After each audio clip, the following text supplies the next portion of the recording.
Have your tenants had difficulty making rent payments as a result of the COVID-19 emergency? The SLEG program provides financial support for small rental property owners and indirectly to renters who are struggling due to the COVID-19 emergency in the state of New Jersey. The program will reimburse small landlords for rent payments that were missed or reduced in April, May, June, and/or July 2020.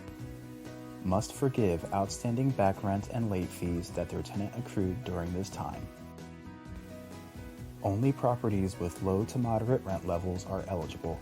Here are the maximum rent thresholds by county.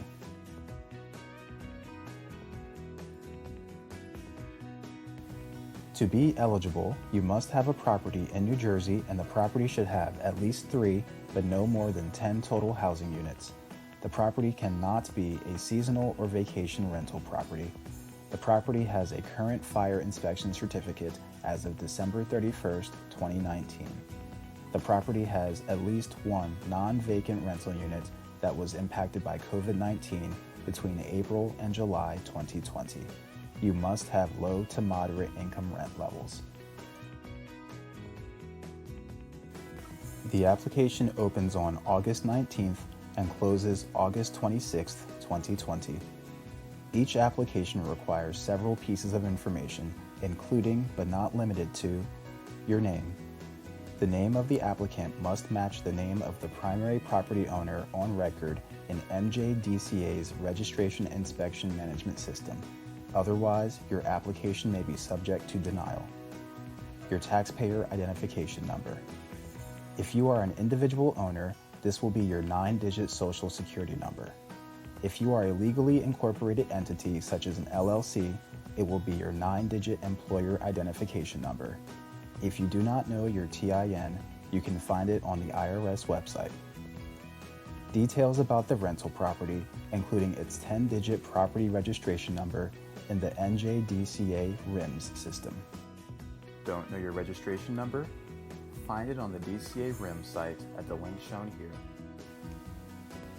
A financial accounting of the property's rent revenue in the 4-month period immediately before the COVID-19 outbreak and the 4-month period immediately after the COVID-19 outbreak.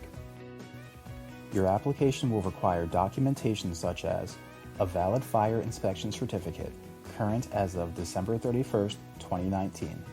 The certificate must be issued by an authorized local enforcement agency responsible for fire safety. Make sure your fire certificate is signed and dated, otherwise your application may be subject to denial.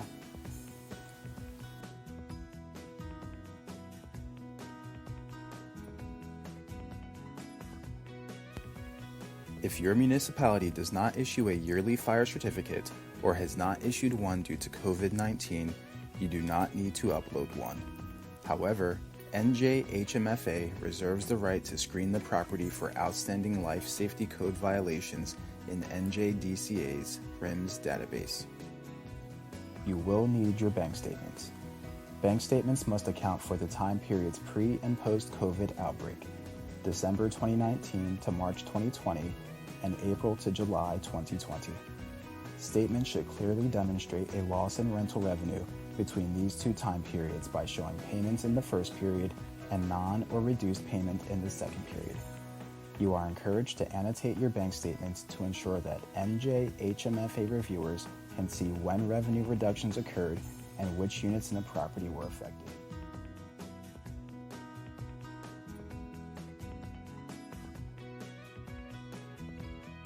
You will need your leases. You must upload a current executed lease for each COVID-impacted unit you list in your application with the charged rent clearly listed. If your COVID-impacted units experienced a change in tenancy between December 2019 and July 2020, you must include all leases that were executed during this time period.